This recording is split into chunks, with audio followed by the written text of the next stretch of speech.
Coming up on Mountain News this morning, we bring you the latest on COVID-19's arrival to Eastern Kentucky as more cases were announced yesterday.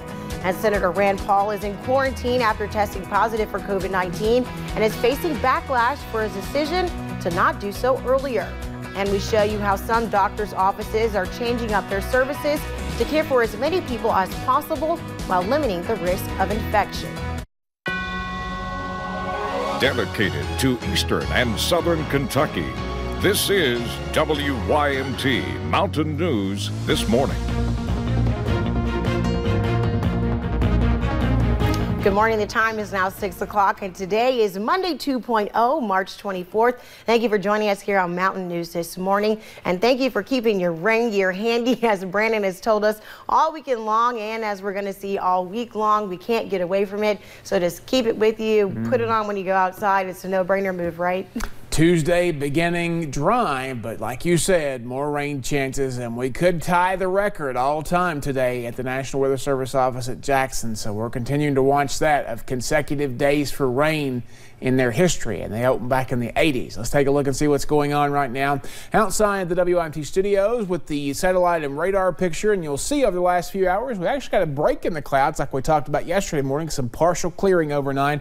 But again, we're still dealing with some issues this morning, including some dense fog. So keep that in mind as you travel. I'm hoping we squeeze a peak of sunshine out before everything starts to work its way back into those cloudy skies, but it's going to be close there. Temperatures in the 30s and 40s this morning.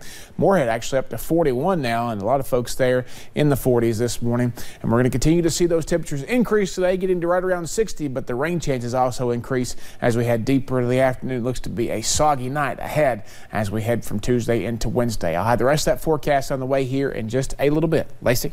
Thank you, Brandon. Governor Andy Beshear says that Kentucky now has 124 confirmed COVID-19 cases. Breathitt County now has 2 cases, a 23-year-old woman and a 49-year-old man. The Martin County Health Department also confirms a positive case there.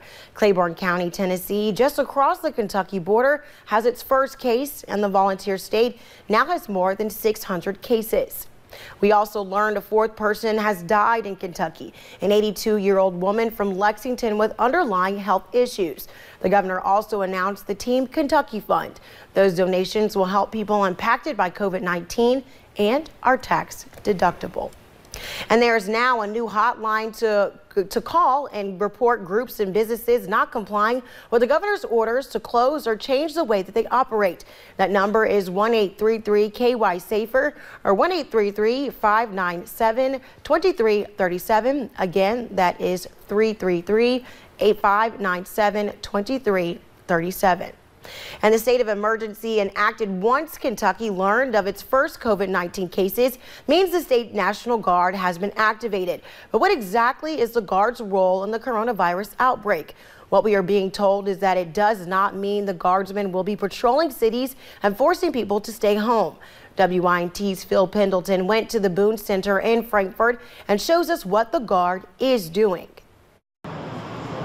It is a much different kind of battle with an enemy that you can't see, but the Kentucky National Guard says it is ready for this challenge. We are used to dealing with adversity and flexing against different types of enemies, in which a pandemic is one. Governor Beshear activated the Guard, but we are told this should not be seen as a security force to perform martial law.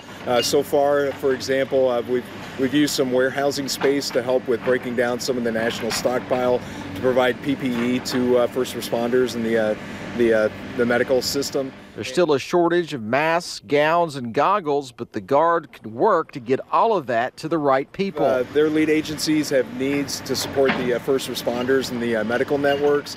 This is a very large room, and there's a lot of people that are working in here. But like all of us, they are making sure they are following those social distance rules as well, making sure they are getting their jobs done, but staying far away from one another. Just another challenge in a conflict difficult to prepare for, but it's one that they say they're ready to attack full force. The pride we take in serving our fellow Kentuckians is what we're here to do, and we're glad to be able to do that and look forward to serving. Frankfort, Phil Pendleton, WYMT Mountain News. And the National Guard currently has 50 additional personnel working, but they tell us the plan is to greatly expand those numbers in the next week or two. And Senator Rand Paul is in quarantine after testing positive for COVID-19. Senator Paul says he does not have any symptoms. He says he isn't aware of any direct contact he had with an infected person. So far, Paul is the only one to test positive. Yesterday, he issued a statement calling for more testing. He said the broader the testing and the less finger pointing we have, the better. America is strong. We are resilient people, but we're stronger when we stand together. And he is defending his decision not to self-quarantine after learning he was exposed to the coronavirus. Paul is a physician as well as a politician, so several senators say he should have known better. Paul says, according to guidelines, he did not meet the threshold for getting tested for coronavirus. He says he felt fine and thought the test was just a precaution. He says that's why he did not think he needed to self-quarantine. But even members of his own party say Paul made the wrong decision. Some GOP senators tell CNN that Paul went to the Senate gym on Sunday morning. And yesterday, the U.S. Surgeon General warned this week would be rough. As Eastern Kentucky prepares for more positive cases, officials are hoping to help people with their fears. Officials continue to stress the importance of self-quarantining, while some people may show no signs or symptoms of having COVID-19. For others, it is life-threatening.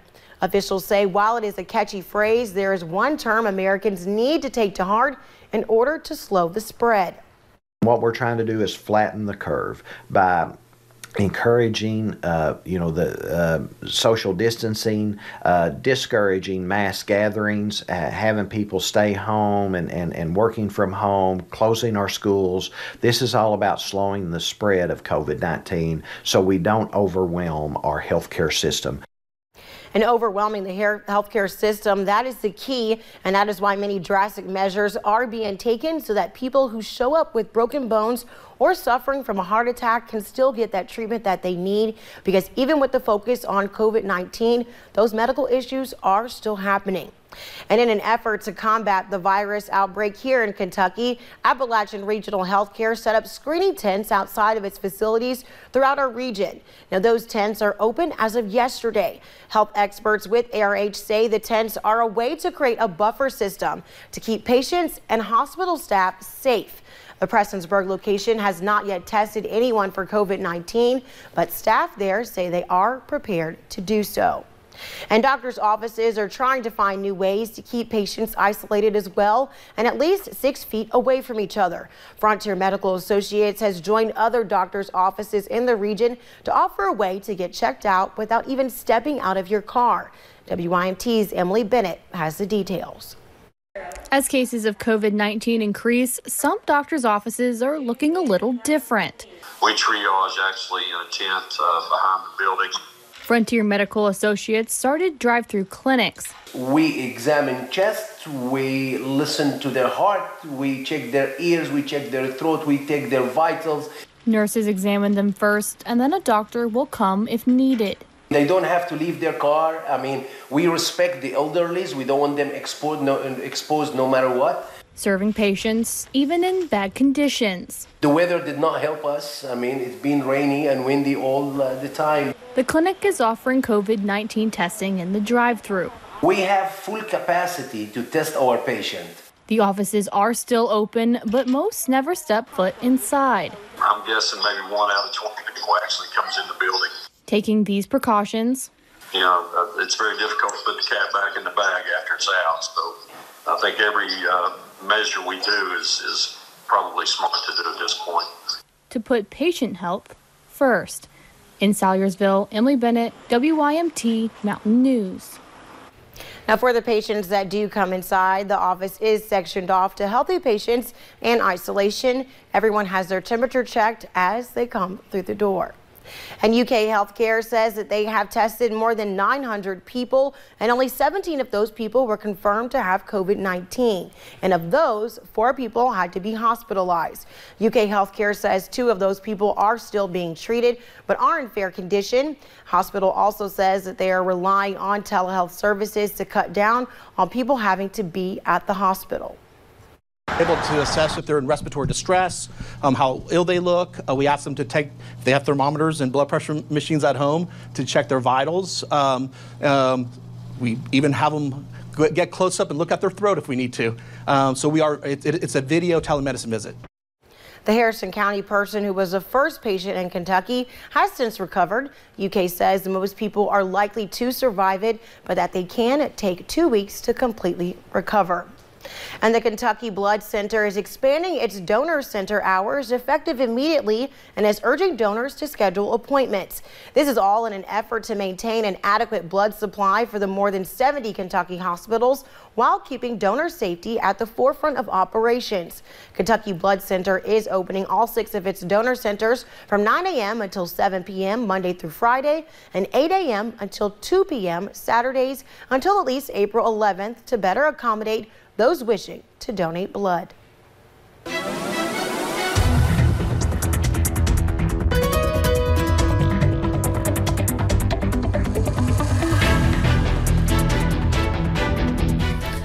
Bit of a foggy start to this day on the Tuesday morning, but at least it's dry. Let's take a look at our visibility numbers, and you see some spots that are less than 1 mile there, so be extra careful as you head out the door this morning. Temperatures, light jackets needed because we are in the 30s. Actually, Irvin and Ashland are the only 2 left there in the 30s this morning. Everybody else in the 40s. Moorhead there in the 40s, Somerset as well, and then some 50s were down south earlier, but they're now in the upper 40s as well. So that's a couple of degrees colder in most locations this morning than it was this time yesterday. Some spots as cold as 15 degrees colder than it was this time yesterday. Your Mojicast, we'll see some showers and storms build in late. Early chances for rain tomorrow, and then Thursday, I think we can all agree with that forecast. Sunny skies, finally, and mild temperatures. Lacey?